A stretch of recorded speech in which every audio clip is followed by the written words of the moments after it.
26 दिसंबर 1955 के दिन एक कोंकणी मुस्लिम परिवार में दाऊद इब्राहिम का जन्म होता है। दाऊद के पिता इब्राहिम कासकर मूल रूप से महाराष्ट्र के रत्नागिरी जिले के मुमका गांव के रहने वाले थे। इब्राहिम कासकर के 3 भाई अभी भी रत्नागिरी के खेड़ इलाके में रहते थे, लेकिन इब्राहिम के पिता यानी दाऊद के दादा हसन कासकर मुंबई के डोंगरी में एक हेयर कटिंग सैलून चलाते थे। इसलिए इब्राहिम ने भी बॉम्बे के डोंगरी में मौजूद टेमकर मोहल्ले में अपना घर बना लिया। यहाँ 10 बाई 10 स्क्वायर फीट के घर में इब्राहिम अपनी बीवी अमीना और 2 साल के बेटे साबिर के साथ रहा करते थे और इसी घर में दाऊद का जन्म होता है। Underworld don Dawood Ibrahim 1993 Bombay civil blast mastermind Dawood Ibrahim मेरे को कोई कोर्टों में नहीं जाना, मेरे पास खुद कोर्ट लगी हुई होती है। अनजस्टिस मैं किसी के साथ करता नहीं हूँ और अपने साथ होने दूंगा।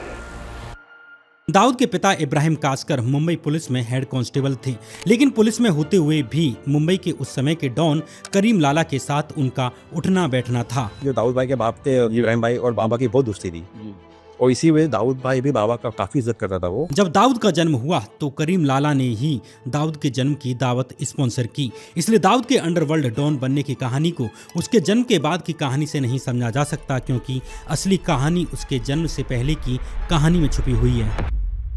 50 के दशक आते आते मुंबई देश की आर्थिक राजधानी बन चुकी थी, जहां यूपी और एमपी जैसे राज्यों से बहुत सारे लोग रोजी रोटी कमाने के लिए मुंबई पहुंचने लग जाते हैं। इसलिए मुंबई में नॉर्थ इंडियंस लोगों की काफ़ी जनसंख्या बढ़ चुकी थी। इनमें से ज़्यादातर लोग इलाहाबाद, कानपुर, रामपुर और जौनपुर से आए थे और इन्हीं लोगों की संख्या ज़्यादा थी, जो मुंबई में जगह जगह अपने हिसाब से बस्तियाँ बसाकर रहने लगे थे। लेकिन मुंबई में हर किसी को काम मिलना आसान नहीं था, इसलिए इनमें से बहुत से लोग क्राइम से जुड़ने लग जाते हैं। ऐसे ही नॉर्थ से आए लड़कों में से एक था नन्हे खान, जो इलाहाबाद से मुंबई आया हुआ था। नन्हे खान आने जाने वाले लोगों को चाकू दिखाकर डराता और उन्हें लूट लिया करता था। मुंबई के भायखला पुलिस स्टेशन के रिकॉर्ड के हिसाब से नन्हे खान साउथ बॉम्बे का सबसे पहला हिस्ट्री सीटर था। जल्द ही इलाहाबाद से आए हुए और भी लड़के नन्हे खान के गैंग से जुड़ जाते हैं। धीरे धीरे ये गैंग इलाहाबादी गैंग के नाम से फेमस होने लगता है। मैं 1947 के फौरन बाद की बातें कर रहा हूँ कि जॉनी गैंग और नन्हे खां का इलाहाबादी गैंग, ये दोनों का आपस में टकराव हो रहा था। धीरे धीरे भायखला इलाका मुंबई के क्राइम का सेंटर बन जाता है, जहां इलाहाबादी गैंग के अलावा रामपुरी गैंग, कानपुरी गैंग्स और जॉनी गैंग का भी राइज हो रहा था। इस तरह धीरे धीरे मुंबई में एक से एक क्रिमिनल गैंग्स का जन्म होता है। लेकिन बॉम्बे पर हुकूमत करने वालों में 3 लोग सबसे ज्यादा खास माने जाते हैं। एक हाजी मस्तान, दूसरा वरदराजन मुदलियार उर्फ वर्दा भाई और तीसरा करीम लाला पठान। जल्द ही दक्षिण मुंबई में घर घर में करीम लाला का नाम जाना जाने लगा। हाजी मस्तान का पूरा नाम मस्तान हैदर मिर्जा था, जिसका जन्म 1926 में तमिलनाडु के एक छोटे से गांव पन्नाकुलम में हुआ था। बॉम्बे के शुरुआती दिनों में हाजी अपने पिता के साथ मैकेनिक का काम करता था। फिर 18 साल की उम्र में बॉम्बे डॉक्स पर कुली का काम करने लग जाता है। यहाँ उसने देखा कि कैसे डॉक्स पर आने वाले सामान पर कस्टम ड्यूटी लगती है। हाजी ने सोचा कि अगर ये कस्टम ड्यूटी ना देनी पड़े तो कितना मुनाफा कमाया जा सकता है। इसी इलीगल काम में हाजी मस्तान आगे चलकर एक बड़ा आदमी बन जाता है। लेकिन मस्तान को अपने इलीगल कामों के लिए गुंडों वाली मसल पावर भी चाहिए थी, इसलिए उसकी नजर अब थी वरदराजन डॉन पर। जिस वक्त हाजी मस्तान बॉम्बे डॉकयार्ड्स पर काम किया करता था, लगभग उसी दौर में वरदराजन मुदलियार विक्टोरिया टर्मिनस पर कुली का काम करता था। वरदराजन उर्फ वर्दा भाई भी तमिलनाडु के वेलोर कस्बे से बॉम्बे आया था, लेकिन जल्द पैसे कमाने के लिए उसकी दोस्ती चोरों से हो जाती है। 1952 में जब शराब पर बैन लगा तो वर्दा भाई को पैसे कमाने का एक बड़ा मौका मिल जाता है। उन दिनों बॉम्बे का एंटॉप हिल एरिया और धारावी गरीबों की बस्ती हुआ करती थी। यहीं वरदराजन उर्फ वर्दा भाई ने अपने अवैध शराब का प्रोडक्शन शुरू कर दिया। उसके काम में पुलिस दखल ना दे, इसलिए वो पुलिस की जेब गरम भी अब करने लगा। और इस तरह से वर्दा की शोहरत जो है तमिलनाडु में फैल गई। लोग आके बम्बई में जमा होने लगे। लाखों लोगों ने, यानी धारावी की बस्ती, बाकायदा बहुत से लोग जो हैं ये वर्दा को अपना लीडर कहते थे और ये सब के सब वर्दा की तरफ बहुत ही शुक्रगुजार थे। इस कदर ज्यादा ये लोग वर्दा के वफादार हो गए थे कि अब कितने सारे जवान अपनी जानें इस पे कुर्बान करने को तैयार हुए थे। धीरे धीरे इसी धंधे से वरदराजन सेंट्रल बॉम्बे का डॉन बन जाता है। इस तरह तमिलनाडु से आए हुए दो डॉन्स यानी कि हाजी मस्तान और वरदराजन की आपस में दोस्ती हो जाती है। जहां हाजी मस्तान का साउथ बॉम्बे और वेस्ट बॉम्बे पर राज था तो वरदा भाई सेंट्रल बॉम्बे का डॉन था। लेकिन इस तिकड़ी में अब एक और नाम जुड़ने वाला था और उसका नाम था करीम लाला पठान। कोई पुख्ता तौर पर नहीं जानता कि अब्दुल करीम खान उर्फ करीम लाला बॉम्बे कब आया। माना जाता है कि करीम लाला अपने 30s में पेशावर से बॉम्बे आया होगा, जहां वो साउथ बॉम्बे की बैदा गली में किराए पर रहने लग जाता है। यहाँ करीम खान गैम्बलिंग यानी कि जुए का अड्डा सेट करता है। जुआ खेलने वाले लोग उससे पैसे भी उधार लेते थे। मुनाफा कमाने के लिए उसने एक नियम बनाया कि उधार लेने वाले लोग महीने की 10 तारीख को उसे ब्याज का पैसा जरूर देंगे। ऐसे में हर महीने की 10 तारीख को उसका गल्ला पैसों से भर जाता। इससे मोटिवेट होकर उसने पैसे उधार देने को ही अपना बिजनेस बना लिया और इस तरह करीम खान से वो करीम लाला बन जाता है। इस तरह पठान कम्युनिटी के लोग बॉम्बे में सेट हो जाते हैं और धीरे धीरे साउथ बॉम्बे में करीम लाला का रुतबा बढ़ने लग जाता है। करीम लाला का नाम इतना बड़ा हो जाता है कि सिर्फ उसके नाम से ही लोगों को डराया जा सकता था और कामों को चुटकियों में करवाया जा सकता था। जैसे ही मकान मालिक कहता अब तो लाला को बुलाना पड़ेगा, किराएदार घर छोड़ देते। करीम के काम में मुंबई पुलिस के भी बहुत से पुलिस वाले इन्वॉल्व थे। करीम लाला की इस पावर की हाजी मस्तान को भी खबर थी, इसलिए मस्तान ने लाला को एक डील ऑफर की। इस डील के मुताबिक करीम लाला के गैंग के लड़के यानी कि पठान गैंग के लड़कों को हाजी मस्तान और डॉक पर आने वाले सामान को प्रोटेक्ट करना होगा। बदले में करीम लाला को कंसाइनमेंट की मार्केट वैल्यू के हिसाब से कट दिया जाएगा। ये डील बॉम्बे अंडरवर्ल्ड की सबसे खतरनाक डील साबित होती है, क्योंकि हाजी मस्तान का दिमाग और करीम लाला की मसल पावर दोनों अब अलायंस में आ चुकी थी। इलीगल काम धंधे होने की वजह से मुंबई अंडरवर्ल्ड को पुलिस को भी मैनेज करना होता था, इसलिए बहुत से पुलिस वाले इनडायरेक्टली मुंबई अंडरवर्ल्ड की मदद भी किया करते थे। इधर दाऊद के पिता इब्राहिम कासकर मुंबई पुलिस की क्राइम ब्रांच में हेड कांस्टेबल थे। उन दिनों मुंबई पुलिस में हेड कांस्टेबल की इज्जत बड़े अफसरों से भी ज्यादा होती थी, क्योंकि ग्राउंड पर इन्हीं लोगों का काम रहता था। इसलिए गैंगस्टर हाजी मस्तान और करीम लाला का भी दाऊद के पिता इब्राहिम कासकर के साथ उठना बैठना था। जहां दूसरे पुलिस वाले करीम लाला के घर से जेबें भरकर जाते थे, वहीं इब्राहिम कासकर करीम लाला से पैसे का लालच नहीं करते थे और अपनी 75 रुपए की सरकारी तनख्वाह से ही काम चलाते थे। इसलिए इब्राहिम कासकर एक अकेले पुलिस वाले थे जिनकी करीम लाला इज्जत करता था और उम्र में बड़ा होने के बाद भी करीम लाला इब्राहिम को भाई कहकर बुलाता था। इसलिए जब दाऊद का जन्म हुआ तो करीम लाला ने ही दाऊद के जन्म की दावत स्पॉन्सर की। दाऊद के बाद इब्राहिम के 10 बच्चे और होते हैं, लेकिन एक सैलरी में इतने बच्चों को पालना इब्राहिम के लिए काफी चैलेंजिंग हो रहा था। कई बार तो बच्चों को खाने के लिए कुछ भी नहीं मिल पाता था, लेकिन इब्राहिम ने दाऊद को अपने बाकी बच्चों से ज्यादा प्रायोरिटी दी। जहां दाऊद के दूसरे भाई म्यूनिसिपैलिटी स्कूल में पढ़ने के लिए जाते थे और बहन उर्दू स्कूल में पढ़ने के लिए जाती थी, तब दाऊद का एडमिशन नागपाड़ा के अहमद सेलर हाई स्कूल में करवाया गया। दाऊद पर इब्राहिम की मेहरबानी के पीछे निराले शाह बाबा की भविष्यवाणी थी, जिसमें उन्होंने कहा था कि इब्राहिम का दूसरा बेटा यानी कि दाऊद आगे चलकर काफी पावरफुल, फेमस और पैसे वाला बनेगा। इब्राहिम को निराले शाह बाबा पर पूरा भरोसा था, विश्वास था, इसलिए बाकी बच्चों के मुकाबले इब्राहिम ने दाऊद को अच्छे स्कूल में पढ़ने के लिए भेजा। दाऊद के 6th क्लास में पहुंचने तक सब कुछ ठीक चल रहा था, लेकिन 1966 में इब्राहिम कासकर पुलिस से सस्पेंड हो जाते हैं। ये साफ नहीं है कि ऐसा क्यों हुआ था, पर माना जाता है कि एक हाई प्रोफाइल मर्डर केस को सॉल्व करने में फेल होने की वजह से उन पर यह एक्शन लिया गया था। इब्राहिम कासकर के सस्पेंड होने के बाद घर के हालात खराब होते चले जाते हैं। ऐसे में दाऊद के प्राइवेट स्कूल की फीस भरना भी इब्राहिम के लिए अब मुश्किल था। अंत में दाऊद को 10 साल की उम्र में ही पढ़ाई छोड़नी पड़ जाती है।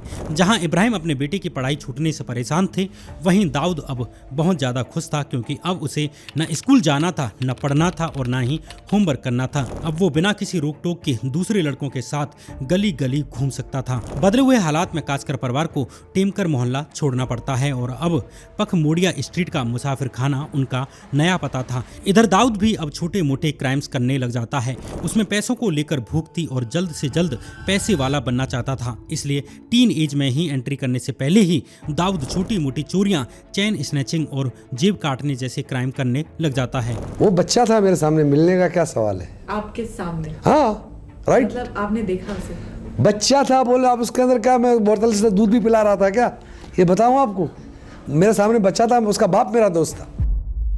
70s की शुरुआत में रत्नागिरी खासकर दाऊद के गांव मुमका से बड़ी संख्या में मुस्लिम लड़के अब मुंबई के डोंगरी और आसपास के इलाकों में आकर बसने लग जाते हैं, जहां इब्राहिम और कास्कर परिवार ही उनका फर्स्ट पॉइंट ऑफ कांटेक्ट होता था। इन्हीं में से कुछ कोंकणी मुस्लिम लड़के दाऊद और उसके भाई साबिर के साथ जुड़ जाते हैं। 1970 आते आते दाऊद अपने भाई साबिर, इब्राहिम, कास्कर और मुमका से आए लड़कों के साथ मिलकर एक गैंग बना लेता है। अब ये गैंग बोहरा कम्युनिटी के बिजनेसमैन लोगों से जबरन वसूली करने का काम करने लग जाता है। 1972 और 73 तक दाऊद की गैंग जबरन वसूली के काम में लग जाती है। कुछ दिन बाद दाऊद की गैंग ने मुंबई के मोहटा मार्केट में एक दुकान खोल लिया, जहां वे इम्पोर्टेड घड़ियां बेचने के नाम पर लोगों को चूना लगाने लग जाते हैं। इन सब चीजों से दाऊद और उसकी गैंग का कॉन्फिडेंस बढ़ता जा रहा था और उन्हें लगने लगा था कि वो इस शहर में अब कोई भी क्राइम कर सकते हैं। लेकिन दाऊद अभी भी एक छोटा गुंडा था, क्योंकि डोंगरी का असली डॉन अभी भी बासु दादा था। खुद दाऊद भी बासु की इज्जत करता था। बाकी गैंगस्टर्स की तरह ही बासु दादा भी अपनी टीन एज में बॉम्बे पहुंचा था। कम उम्र में भारी भरकम काम करने से बासु का शरीर एक रेसलर जैसा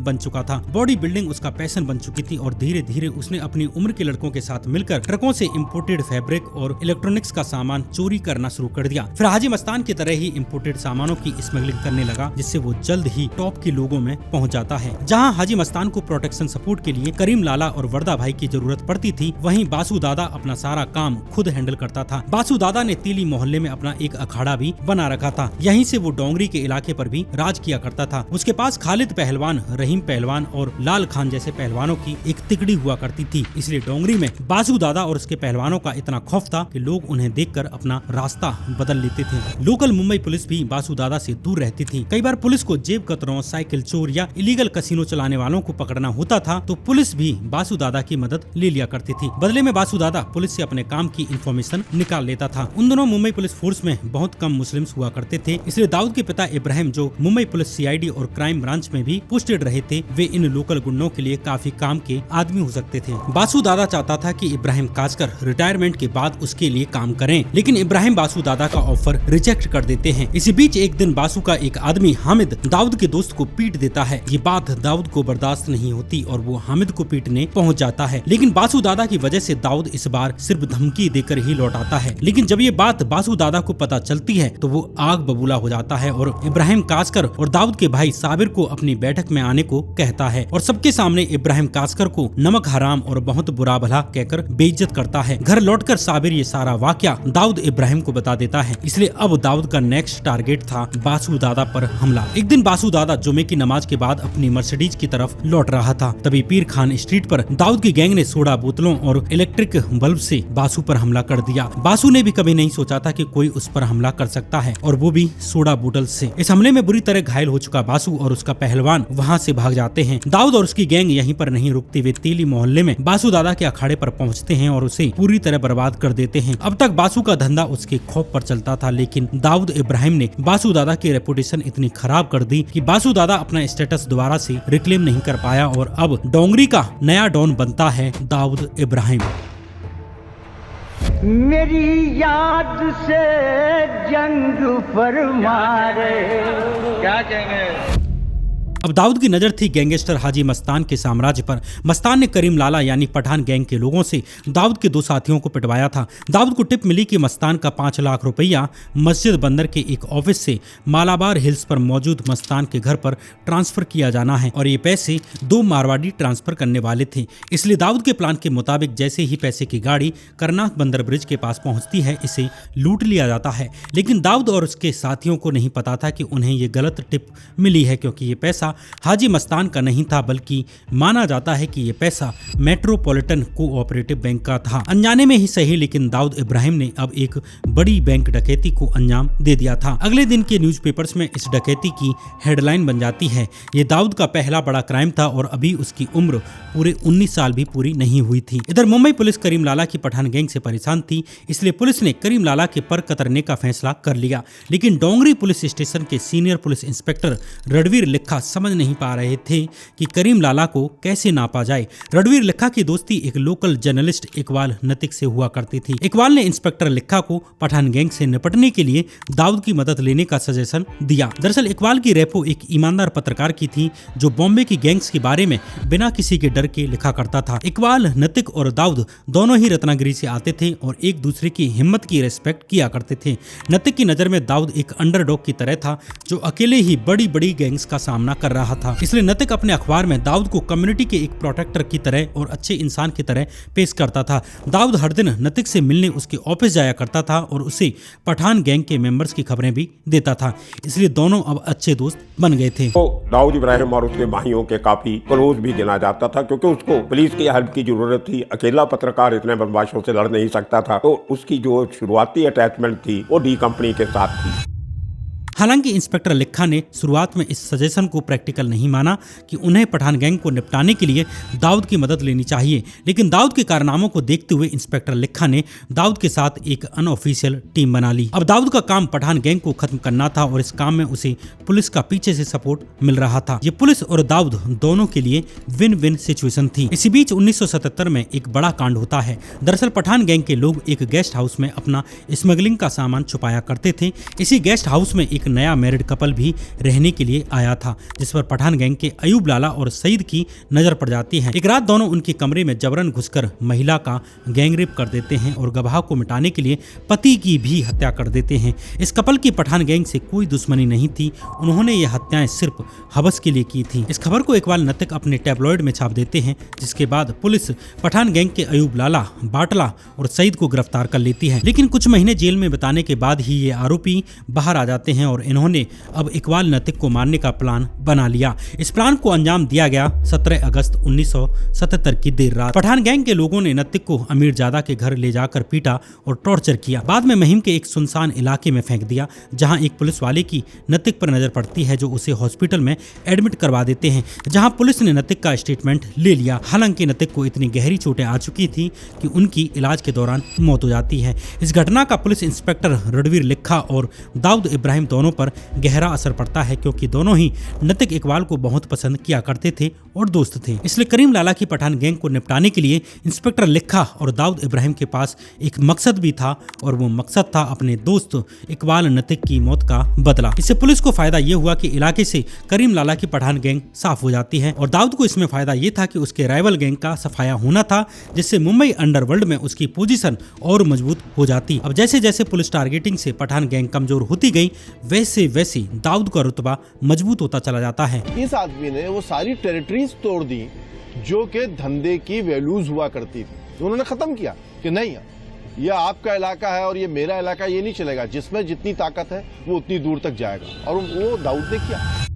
इस तरह 25 साल का होते होते दाऊद इब्राहिम ने बॉम्बे की गैंग्स में अपनी जगह बना ली। अब हाजी मस्तान भी उसे बड़े गैंगस्टर्स की मीटिंग्स में बुलाने लगता है। ऐसी ही एक मीटिंग में हाजी मस्तान ने करीम लाला के पठान गैंग और दाऊद इब्राहिम के गैंग के बीच सुलह कराने का काम किया। दोनों गैंग्स ने कुरान पर हाथ रखकर कसम खाई कि अब वे एक दूसरे के मेंबर्स को नहीं मारेंगे और ना ही एक दूसरे के काम में दखल देंगे। इसलिए अब दाऊद का पूरा फोकस स्मगलिंग के बिजनेस पर बढ़ जाता है, जिसमें उसे खालिद पहलवान का पूरा सपोर्ट मिल रहा था। इससे पहले खालिद पहलवान बासु दादा के साथ काम करता था, लेकिन बासु दादा को हराने के बाद दाऊद इब्राहिम ने खालिद पहलवान को उसकी जगह पर बिठा दिया था, जिससे खालिद पहलवान दाऊद का वफादार बन जाता है। इस तरह दाऊद इब्राहिम अब बॉम्बे से लेकर दमन पोर्ट तक सोने, चांदी और इलेक्ट्रॉनिक के सामान की तस्करी करने लग जाता है, जिसे पहले बासु दादा किया करता था। लेकिन स्मगलिंग के बिजनेस में दाऊद इब्राहिम दूसरे गैंगस्टर्स के मुकाबले बहुत ज्यादा आगे निकलता जा रहा था, क्योंकि उसकी लिमिट पोर्ट्स को पार करके अब एयरपोर्ट्स तक पहुंच चुकी थी। दाऊद के लोग कभी मिठाई के डिब्बों में तो कभी ह्यूमन कैरियर्स की मदद से एयरपोर्ट पर गोल्ड स्मगल करते थे। लेकिन 1980 में एक दिन एयरपोर्ट पर स्मगलिंग का सामान पकड़ लिया जाता है, जिसके आरोप में दाऊद इब्राहिम को अरेस्ट कर लिया जाता है। ये पहला मौका था जब दाऊद इब्राहिम की अरेस्ट हुई, लेकिन दाऊद अब तक सरकारी मशीनरी को पूरी तरह से पेनिट्रेट कर चुका था। मतलब पुलिस से लेकर दूसरे सरकारी डिपार्टमेंट्स में उसके लोग बैठे हुए थे। इस केस में भी दाऊद सारे गवाहों को खरीद लेता है। इसलिए 3 साल बाद 1983 में दाऊद इब्राहिम को सभी आरोपों से बरी कर दिया जाता है। इधर दाऊद की गैंग के बिजनेस को बढ़ता हुआ देख करीम लाला की पठान गैंग के अमीरजादा और आलमजेब दाऊद के भाई साबिर को निपटाने का प्लान बना लेते हैं। अमीरजादा को यह खबर मिल चुकी थी कि साबिर अपनी गर्लफ्रेंड चित्रा से मिलने जाएगा और उस समय अकेला होगा। जब साबिर अपनी गर्लफ्रेंड से मिलने के लिए घर से अकेले निकला तो अमीरजादा, आलमजेब, मनोहर उर्फ मान्य सुरवे और मामूर खान ने साबिर को गोलियों से भून डाला। इसलिए जब दाऊद जेल से बाहर आया तब उसे कंट्रोल करने वाला कोई नहीं बचा था और वो अपनी गैंग का अकेला बॉस बन जाता है। यही गैंग आगे चलकर डी कंपनी बनती है। इधर 1981 में खालिद पहलवान एक्टिव माफिया लाइफ से रिटायर हो चुका था, लेकिन जाने से पहले उसने मुंबई के उभरते हुए लोकल डॉन्स जैसे रमा नायक, अरुण गावली और बाबू रेशम जैसे हिंदू गैंगस्टर्स को दाऊद इब्राहिम के गैंग में शामिल करवा दिया। नॉन मुस्लिम्स मेंबर्स की एंट्री के बाद अब दाऊद की गैंग बॉम्बे की दूसरी गैंग्स के मुकाबले कई ज्यादा मजबूत हो जाती है। अब दाऊद इब्राहिम को अपने भाई साबिर इब्राहिम की मौत का बदला लेना था। हालांकि पठान गैंग का अमीरजादा पहले से ही पुलिस ने अरेस्ट कर लिया था, लेकिन दाऊद इब्राहिम अमीरजादा को मौत की घाट उतारना चाहता था। इसलिए वो राजन नायर उर्फ बड़ा राजन से मदद मांगता है। बड़ा राजन 1975 के आसपास ठाणे स्थित हिंदुस्तान अपैरल नाम की एक फैक्ट्री में टेलर का काम किया करता था, लेकिन इससे राजन का घर नहीं चल पा रहा था। इसलिए एक्स्ट्रा पैसे कमाने के लिए राजन ने सरकारी और प्राइवेट ऑफिस से टाइपराइटर चोरी करके चोर बाजार में बेचना शुरू कर दिया। इस तरह वो टाइपराइटर चोर के नाम से भी फेमस हो जाता है। लेकिन धीरे धीरे बड़ा राजन भी अब जबरन वसूली के काम में लग जाता है और अपनी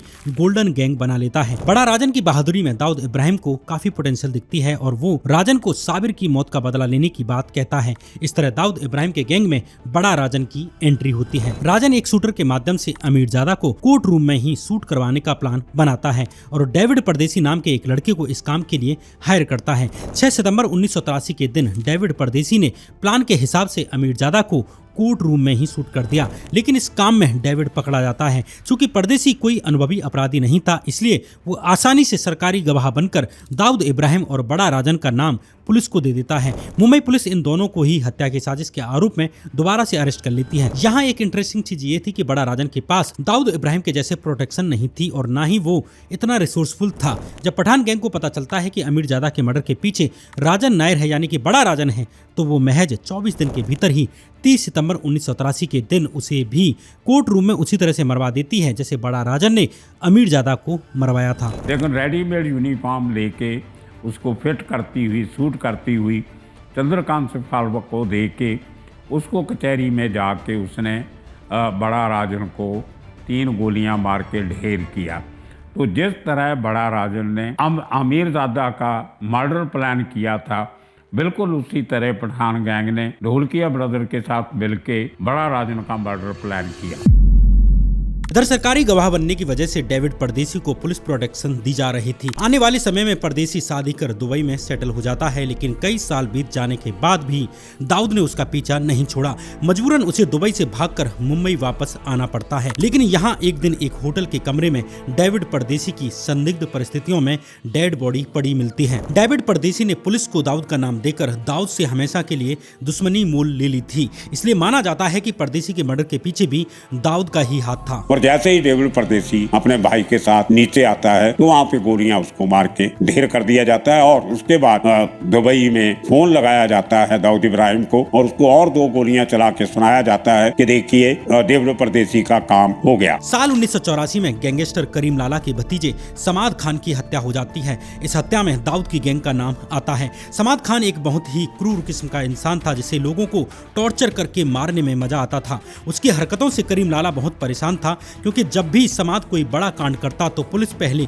करीम लाला को ही उठाकर ले जाती थी। करीम लाला समाद से इतना तंग था कि उसने एक अखबार में एक एड भी निकलवाया कि उसका समाद से कोई रिश्ता नहीं है। समाद इसे धोखे की तरह देख रहा था, इसलिए करीम लाला से रिश्ता खराब होने पर समाद दाऊद इब्राहिम की तरफ दोस्ती का हाथ बढ़ा देता है। समाद ने दाऊद को विश्वास दिला दिया कि साबिर के मर्डर में उसका कोई हाथ नहीं था। शुरू में दाऊद समाद को लेकर डाउट में था, लेकिन वो समाद को अपने गैंग में ले लेता है। लेकिन उसी रात समाद को पता चलता है कि दाऊद का भाई नूरा उसके बारे में झूठी अफवाहें फैला रहा है। गुस्से में पागल समाद नूरा को बेरहमी से पीट पीट कर घायल कर देता है। एक बार फिर किसी पठान के हाथों अपने भाई की ऐसी हालत देख दाऊद अपना सब्र खो देता है और 4 अक्टूबर 1984 के दिन दाऊद, उसका भाई अली अंतुले, छोटा राजन और अब्दुल हामिद ने मिलकर समाद को गोलियों से छलनी कर दिया। समाद को कुल 19 गोली मारी जाती हैं। इधर ऐसी मची, समाद को मारने के बाद भी ये लोग इतने घबराए हुए थे कि एक गाड़ी और कुछ हथियार छोड़ के भागे। समाद खान की हत्या बॉम्बे पुलिस के लिए सब्र का आखिरी इम्तिहान साबित होती है। समाद खान जो था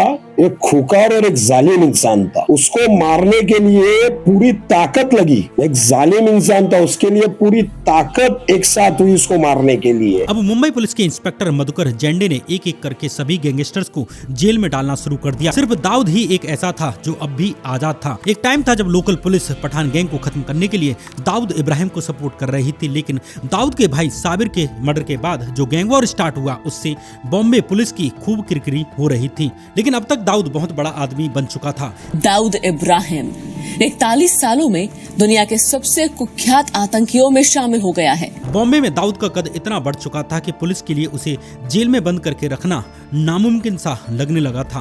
पुलिस प्रशासन के अंदर बहुत से लोग उसके लिए काम कर रहे थे, इसलिए या तो वो पकड़ा नहीं जाता था या पकड़े जाने के बाद उसे एंटीसिपेटरी बेल मिल जाती थी। लेकिन समाद खान की हत्या के बाद मुंबई पुलिस पूरी ताकत से उसके पीछे पड़ जाती है। पुलिस कमिश्नर DS सोमन ने दाऊद के खिलाफ अरेस्ट वारंट जारी कर दिया। 1986 की एक रात मुंबई क्राइम ब्रांच की टीम दाऊद को पकड़ने के लिए दाऊद के अड्डे मुसाफिर खाना पर रेड मारती है। लेकिन इस बार भी दाऊद को पहले से ही इंफॉर्मेशन मिल जाती है कि पुलिस रेड मारने वाली है, इसलिए पुलिस के पहुंचने से 10 मिनट पहले ही दाऊद इब्राहिम अपनी पत्नी महजबीन के साथ फरार हो जाता है। पुलिस कमिश्नर सोमन और उनकी टीम हैरान थी क्योंकि इस रेड की इंफॉर्मेशन किसी भी बाहरी आदमी के साथ शेयर नहीं की गई थी। बस दाऊद को पकड़ने के लिए पुलिस ने एक बड़े पॉलिटिशियन से परमिशन जरूर ली थी, जिसने पुलिस को दाऊद को जिंदा पकड़ने के इंस्ट्रक्शंस दिए थे। शुरुआती इन्वेस्टिगेशन में पता चला कि दाऊद को 10 मिनट पहले एक कॉल आया था, जिससे वो अलर्ट हो गया था। माना जाता है कि ये कॉल दाऊद को उसी पॉलिटिशियन ने की थी। इस तरह पुलिस को चकमा देकर दाऊद बॉम्बे से फ्लाइट लेकर दिल्ली के लिए निकल जाता है और फिर वहां से दुबई सेटल हो जाता है। दुबई जाकर दाऊद ने वहीं से मुंबई अंडरवर्ल्ड को चलाना शुरू कर दिया। दुबई जाने के बाद दाऊद और एक नए गैंगस्टर छोटा राजन के बीच ऐसा गैंगवार होता है जैसा भारत ने पहले कभी नहीं देखा था।